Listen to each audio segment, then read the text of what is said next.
Lorsqu'une personne se prétend chrétienne, alors qu'on ne remarque aucun changement dans sa vie, quelque chose ne fonctionne pas. Quel est le problème dans la vie d'un chrétien qui confesse toujours le même péché jour après jour, semaine après semaine? Il vous dira qu'il est vraiment sincère et nul besoin d'en douter, mais quelque chose ne fonctionne pas. Obéissez à Dieu et laissez-lui toutes les conséquences. Vous devez combattre à genoux. On récolte ce qu'on sème. Et encore plus avec les intérêts. Nous sommes plus grands et plus forts à genoux. Dieu peut remuer ciel et terre pour nous indiquer sa volonté. Votre ami vous dit qu'il est chrétien. Vous voulez en savoir plus et il vous répond « J'ai eu ce sentiment et j'ai fait une profession de foi, je suis devenu membre d'une église et je suis un chrétien. » Vous observez cette personne sans vouloir la critiquer, mais vous ne remarquez absolument aucun changement dans sa vie. Il a gardé ses défauts. Sa conduite en général n'a subi aucun changement et vous vous demandez ce qui ne va pas. D'autre part, nous avons ce croyant, sûr et certain d'être sauvé, mais qui se débat encore avec le péché. Il vous dira qu'il a confessé son péché et demandé pardon à Dieu et qu'il est alors absolument entièrement sincère, mais il recommence toujours le même manège. Il est retourné au Seigneur et il l'a encore confessé, mais il recommence encore et toujours. À chaque fois, il est très sincère et il se pose beaucoup de questions, car la Bible enseigne que si nous confessons nos péchés, Dieu est fidèle pour nous les pardonner et nous purifier de toute iniquité. Et alors, pourquoi n'a-t-il pas la victoire? C'est une bonne question. Et lorsqu'une personne se prétend chrétienne, alors qu'on ne remarque aucun changement dans sa vie, quelque chose ne fonctionne pas. Quel est le problème dans la vie d'un chrétien qui confesse toujours le même péché, jour après jour et semaine après semaine? Il vous dira qu'il est vraiment sincère et nul besoin d'en douter, mais quelque chose ne fonctionne pas. Car la Bible n'affirme-t-elle pas que si une personne est en Christ et qu'il habite maintenant en elle, elle est une nouvelle création et que toutes choses sont devenues nouvelles? Alors, comment pouvons-nous expliquer tous ces autres versets bibliques? Nous avons été créés en Jésus-Christ pour de bonnes œuvres préparées d'avance, et tous ces autres versets qui nous parlent de la nouvelle naissance si nous sommes nés de nouveau, et que toutes choses sont nouvelles, rien n'est plus comme avant. Notre vie doit être transformée quelque part. Mais qu'en est-il de tous ces gens qui sont devenus chrétiens et qui se sont joints à une église sans que leur vie ne subisse de changement pour autant? Que s'est-il passé? Où est le problème? Vous pouvez être une de ces personnes qui a sincèrement confessé son péché, mais qui se retrouve encore aux prises avec le même vieux problème. Où est la solution? Ouvrez votre Bible avec moi au 24e chapitre de Luc. Et notre message d'aujourd'hui s'intitule « L'appel de Dieu à une authentique repentance ». Nous débuterons notre lecture au verset 45 du 24e chapitre de Luc.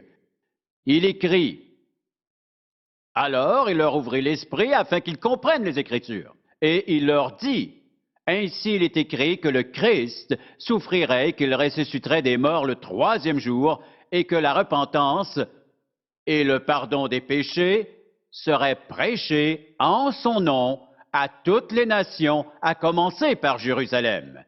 Vous êtes témoins de ces choses, et voici, j'enverrai sur vous ce que mon Père a promis. Mais vous, restez dans la ville jusqu'à ce que vous soyez revêtus de la puissance d'en haut. Qu'apprenons-nous de ce passage? Que la repentance et le pardon des péchés seraient prêchés en son nom à toutes les nations à partir de Jérusalem. J'aimerais vous montrer deux choses. L'appel à la repentance est à vrai dire un appel au salut, ou du moins il s'agit d'un des aspects. Voilà à quoi il fait référence ici. Ce principe est décrit et expliqué d'une manière très imagée dans la parole de l'enfant prodigue, et nous y reviendrons plus tard. Pour le moment, cherchons plutôt à savoir ce que l'apôtre Paul dit de la repentance. Et on voit par exemple dans Romains au 2e chapitre, il s'adresse alors aux Juifs. Il est écrit dans ce 2e chapitre, verset 4. Ou méprises-tu les richesses de sa bonté, de sa patience, de sa longanimité, ne reconnaissant pas que la bonté de Dieu te pousse à la repentance? Avez-vous remarqué comment Dieu apparaît bon aux yeux des âmes perdues qui ne le connaissent pas du tout? Ils diront qu'il est trop bon pour créer un enfer. Mais Dieu est bon afin d'attirer leur attention, car il désire vivement les conduire à la repentance, qui est un synonyme du mot salut. Il est venu pour rappeler, non les justes, mais les pécheurs, à la repentance. Il les appelle à quoi? À vrai dire, au salut. Et c'est pourquoi Dieu est si bon. Il veut, par sa bonté, conduire les âmes perdues à la repentance. On se demande parfois comment Dieu peut se montrer si bon envers des personnes méchantes qui le méprisent. Se pourrait-il que Dieu travaille activement afin de les conduire à la repentance? Nous avons ensuite un autre passage bien connu de la plupart d'entre nous, dans la deuxième épître de Pierre au chapitre 3. Notez bien ces paroles au verset 9. Le Seigneur ne tarde pas dans l'accomplissement de sa promesse, comme quelques-uns le croient, mais il use de patience envers vous, ne voulant pas qu'aucun périsse, mais voulant que tous arrivent à la repentance. Nous avons une définition de la repentance à l'écran, pour que vous puissiez la prendre en note. La définition de l'authentique repentance est un chagrin du cœur devant le péché. Et en même temps, c'est un engagement à y renoncer.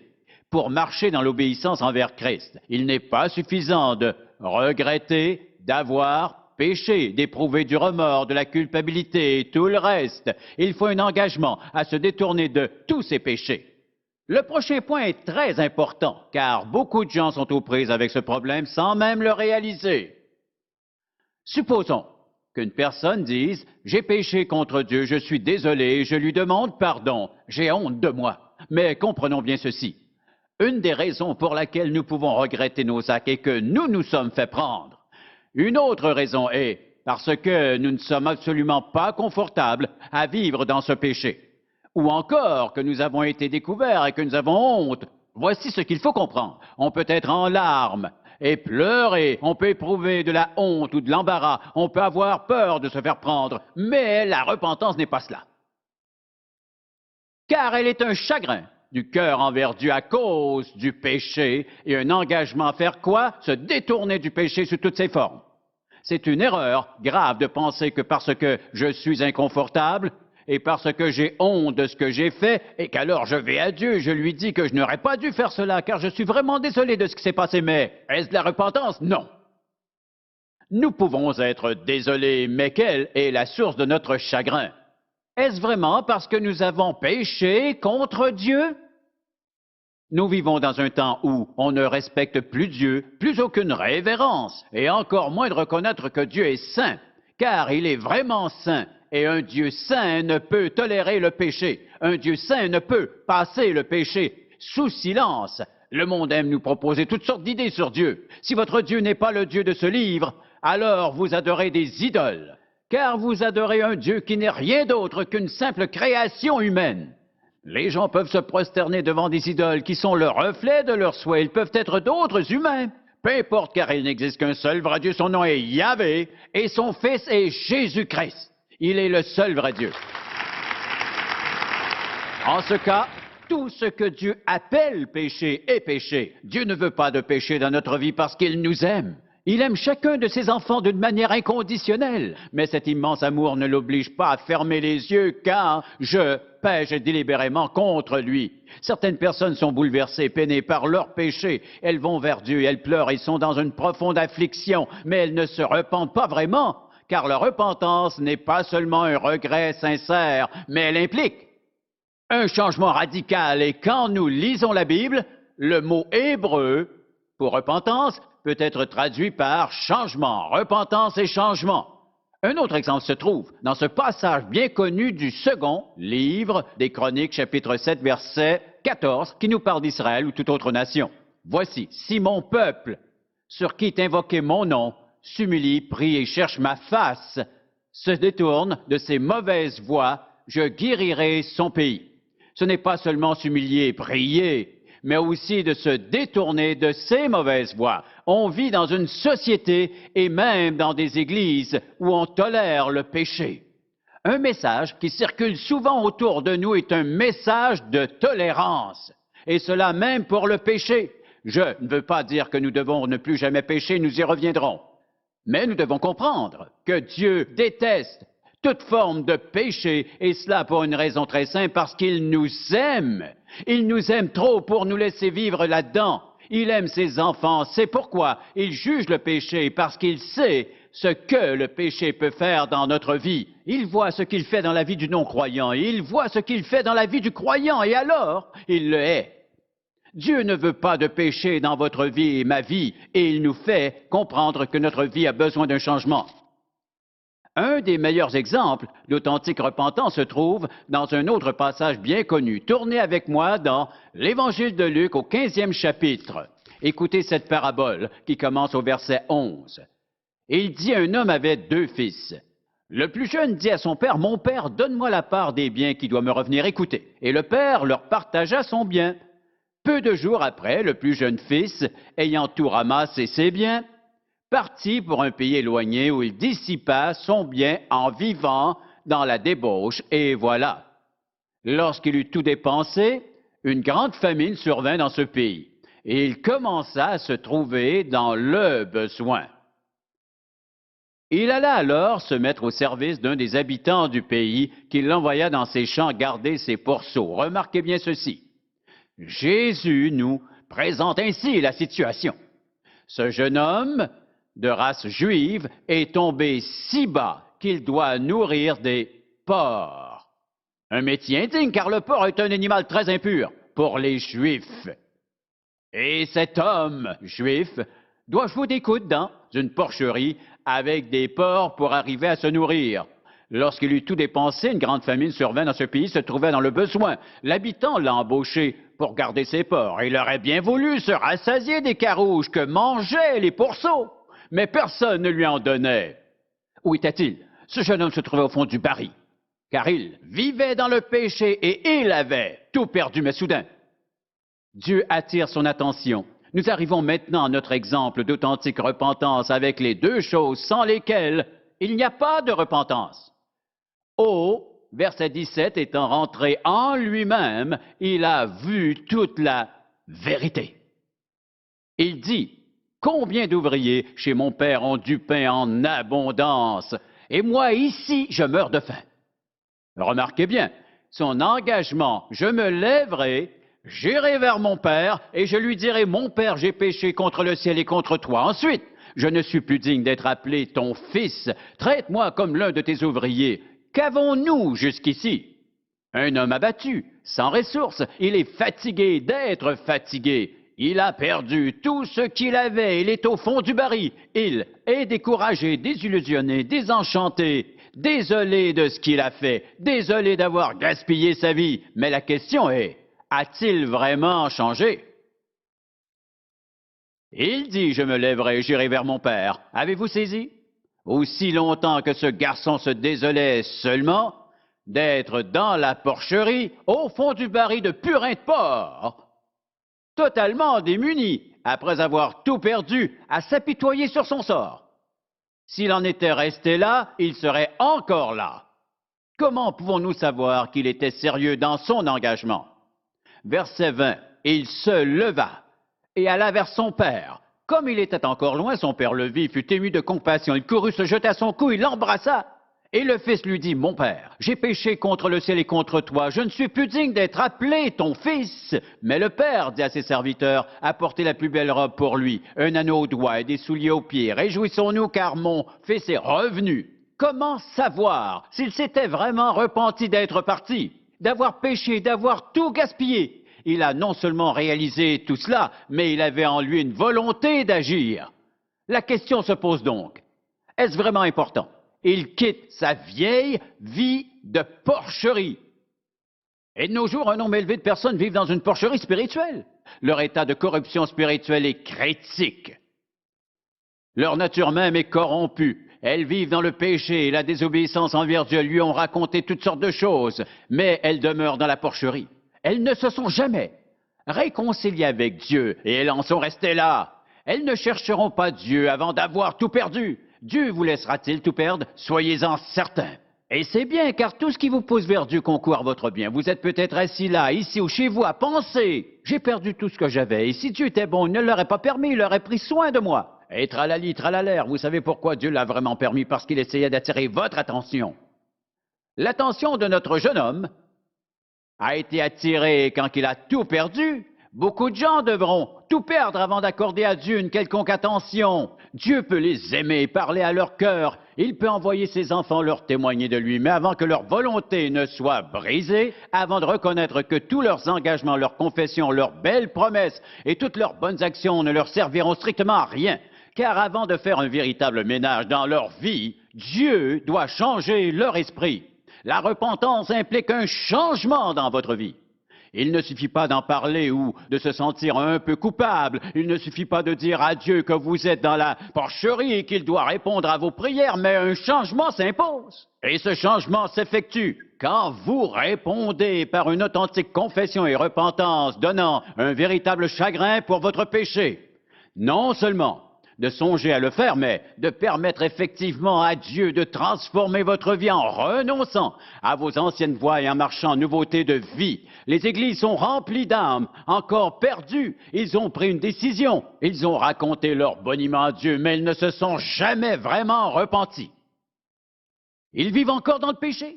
Et il est tragique de voir tant d'églises prêcher un évangile qui tolère le péché et qui n'amène pas les gens à se rendre compte que le salut implique un absolu et éternel changement dans la vie d'une personne. Ce ne sera pas seulement un changement de comportement, de conduite ou de conversation, même si tous ces changements seront présents, mais ce sera un changement éternel, car un changement éternel s'effectue réellement lorsqu'une personne reçoit Christ en tant que sauveur et amorce une sincère relation avec lui. Vous aurez probablement compris que l'authentique repentance implique un changement radical dans la vie d'une personne. Il peut s'agir d'un changement de caractère, changement de conduite ou de comportement, un changement à tous les niveaux. Car si nous croyons vraiment en Jésus-Christ sur la base du témoignage contenu dans le Nouveau Testament, alors notre croyance ne se limitera pas seulement à un acquiescement intellectuel à l'effet que Jésus est fidèlement décrit dans la Bible, mais une foi complète en lui doit à coup sûr contenir l'ingrédient essentiel d'un esprit repentant. Car foi et repentance viennent ensemble. On ne peut pas se repentir et ensuite croire, ou croire avant de se repentir. Ce sont les deux. Si je me tourne vers le Seigneur Jésus-Christ, je me détourne de quelque chose. Je me détourne d'une vie de péché. Et je devrais donc vivre un changement de comportement. Et en plus de ma conduite, ma conversation et mon caractère changeront. Paul décrit cette transformation de la manière suivante. Si quelqu'un est en Christ, ou si vous l'avez reçu comme sauveur, les choses anciennes sont passées, toutes choses sont devenues nouvelles. Lorsqu'une femme donne naissance à un bébé, ce dernier vient à une nouvelle vie. Un grand changement, très radical. Ce bébé qui était d'abord recroquevillé dans le ventre de sa mère est maintenant à une toute nouvelle vie. En faisant confiance en Jésus-Christ dans un esprit d'authentique repentance, le recevant comme sauveur, on se détourne de son ancienne vie pour ensuite commencer à nouveau. Voilà en quoi consiste la vie chrétienne. C'est un nouveau départ, le commencement d'une nouvelle vie. Tout homme est une nouvelle création en Christ. Nous voyons cela partout dans les Écritures. Une nouveauté est apparue. Mais si vous n'êtes pas encore chrétien, voici ce que vous devez faire si vous voulez être sauvé. Vous devez reconnaître votre état de péché devant Dieu. Un chagrin sincère d'avoir péché contre celui qui vous a créé, qui vous aime, doit se produire dans votre cœur. Si vous avez seulement dit, sans trop y penser, je mets ma confiance en Jésus, ce n'est pas assez. En d'autres mots, ce garçon a reconnu qu'il avait gâché toute sa vie. J'ai été sauvé très tôt, à l'âge de 12 ans. Mais je me rappelle ma ferme conviction d'avoir péché, de m'être agenouillé devant l'autel et d'avoir chaudement pleuré parce que j'avais péché contre Dieu. À 12 ans, je ne connaissais pas beaucoup de péchés. Quand je pense à tous ces gens aujourd'hui qui vivent dans le mal et qui entretiennent cette triste illusion qu'en se joignant à une église ou à une dénomination, ils iront au ciel. Vous pouvez faire partie de toutes les églises et quand même aller en enfer. quand le simple fait de se joindre à une église ou encore de se faire baptiser ne vous aidera en aucune manière. Vous pouvez enseigner à l'école du dimanche et chanter dans une chorale. Vous pouvez même prêcher à l'église de temps à autre et cela ne vous sera d'aucun secours, même si vous êtes prêt à vous lever pour prêcher, enseigner, aider les gens à comprendre la vérité. Cela ne vous aidera pas car Christ a dit dans Matthieu 7, versets 21 à 23. Ceux qui me disent Seigneur, Seigneur n'entreront pas tous dans le royaume des cieux, mais seulement celui qui fait la volonté de mon Père céleste. Plusieurs me diront ce jour-là, Seigneur, n'avons-nous pas prophétisé par ton nom? N'avons-nous pas chassé des démons par ton nom et n'avons-nous pas fait beaucoup de miracles par ton nom? Alors Jésus leur dira, je ne vous ai jamais connu, retirez-vous de moi, vous qui commettez l'iniquité. Un homme peut donc prêcher l'Évangile pendant toute sa vie. Toutefois, s'il n'a jamais été sauvé par la grâce de Dieu, il n'ira pas au ciel à sa mort. Car le salut n'a rien à voir avec les bonnes œuvres. On ne nettoie pas sa vie. La repentance ne consiste pas à nettoyer mon passé, mais bien reconnaître mon passé comme étant méchant et pécheur contre Dieu, à me tourner vers lui en admettant mon besoin de son aide et de son pardon, et en lui faisant confiance, car il a dit que si je vais à lui, il me pardonnera, lavera et changera ma vie. C'est là son œuvre en nous. Et si quelqu'un me demande, ne devons-nous pas nous purifier pour être sauvés? Non, car si nous pouvions le faire, nous n'aurions plus besoin de la croix. Nous sommes désespérément perdus sans la grâce et la miséricorde et l'œuvre du Saint-Esprit, car c'est lui qui nous fait réaliser notre urgent besoin d'être sauvés. Cela me chagrine de voir tous ces gens prêcher l'Évangile en le rendant si facile et si appétissant. Ne faisons rien pour les inquiéter, soyons tous heureux dans notre belle grande famille, c'est à l'Église. Heureux d'aller en enfer, ça ne fait pas partie du plan de Dieu. Vous ne serez pas heureux si vous ne serez pas heureux là. L'Évangile de Jésus-Christ, c'est un puissant message.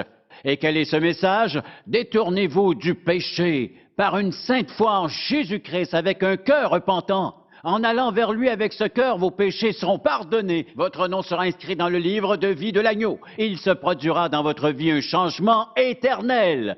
Parce que le salut est un éternel changement dans votre destin. Et alors, votre marche à la suite de ce durable changement de destin ressemblera à celle d'un enfant de Dieu. J'aimerais maintenant parler des gens sauvés. Ils sont certains d'être sauvés, mais pourtant ils ont un problème. Et voici ce problème. Ils ont un petit péché dans leur vie, ou peut-être deux, peu importe sa nature. Ils ont demandé pardon à Dieu, et il l'a accordé pourtant. Ils y succombent encore. Et nous devons sans doute tous admettre que nous avons tous prié quelque chose comme ceci. Je te demande pardon, Seigneur, en toute sincérité, je suis désolé, veuille me pardonner. Mais au fond de nous-mêmes, nous savons que nous allons le refaire. Amen. Allez, ne faites pas l'innocent, amen. Vous le savez bien. Vous lui avez demandé pardon, tout en sachant fort bien que vous alliez encore retomber dans ce même vieux péché. Qu'en est-il des croyants qui ont des habitudes de vie, des relations dans leur vie, des idées dans leur vie ou de la convoitise dans leur vie? Ils ont demandé pardon à Dieu. Ils sont allés à lui en confessant, mais au fait, quel est le sens de la confession? Voici ce qu'elle veut dire. Dans le grec du texte original, le mot est homologeo, qui veut dire être d'accord. Dans ce cas, si je confesse une chose à Dieu et que je suis vraiment sincère, je suis d'accord avec lui que ce péché, que cette action dans ma vie ou cette attitude dans ma vie est un péché dont je dois me débarrasser. Cette confession doit se faire dans un esprit de repentance et la repentance doit être présente dans ma confession. Elle fait partie de ma confession, elle fait partie de ma foi. On ne peut pas séparer la repentance de la foi en Christ. On ne sépare pas la confession de la repentance. Ce sont les deux côtés de la médaille. Dieu déclare que cette action est contre sa volonté. C'est un acte de péché de rébellion, car il dit de ne pas le faire. On le fait de toute façon. Donc, si nous disons « Oh Jésus, je suis désolé, je le sais, mais je ne veux pas les décevoir. Que vont-ils faire si je m'éloigne d'eux? » Alors nous passons notre temps à confesser le même péché jour après jour. « Pardonne-moi, Seigneur, mais c'est plus fort que moi. » Et pourquoi trouvons-nous autant de confession et si peu de changement? À cause d'une raison très simple, vous m'écoutez bien, dites Amen. Amen. Voici la raison pour laquelle l'authentique repentance est si rare. Nous n'abandonnons pas le péché. Mais c'est seulement lorsque j'y renonce que je peux voir un changement. On ne peut pas blâmer Dieu. Seigneur, tu ne pardonnes pas, tu ne m'aides pas. Il me répondra seulement que je suis à lui pour me confesser, mais que si ma confession avait été sincère, j'aurais renoncé à mon péché. Mais je ne l'ai pas fait. Nous devons tous renoncer au péché, car se détourner du péché est la clé de la repentance. Je suis prêt à y renoncer, car Dieu m'a dit que cela n'a aucune place dans ma vie. Et c'est pourquoi certains chrétiens ne peuvent pas se débarrasser de certaines habitudes qui n'ont aucune place dans leur vie, qu'elles soient des habitudes ou encore des attitudes envers certaines choses. Ils ne peuvent s'en débarrasser pour la simple raison qu'ils ne veulent pas y renoncer. Ils préfèrent s'y accrocher encore quelque temps, mais une obéissance partielle est une désobéissance. L'authentique repentance est donc essentielle à la confession. Elle s'exprime par une volonté de se détourner de son péché. Voilà la vraie repentance. Désirez-vous les meilleures bénédictions de Dieu? Ma prière est que vous acceptiez ce qu'il a de meilleur. En reconnaissant votre péché, en lui disant que vous ne méritez rien, demandez-lui son pardon, sa pitié, sa purification, et abandonnez-lui votre vie.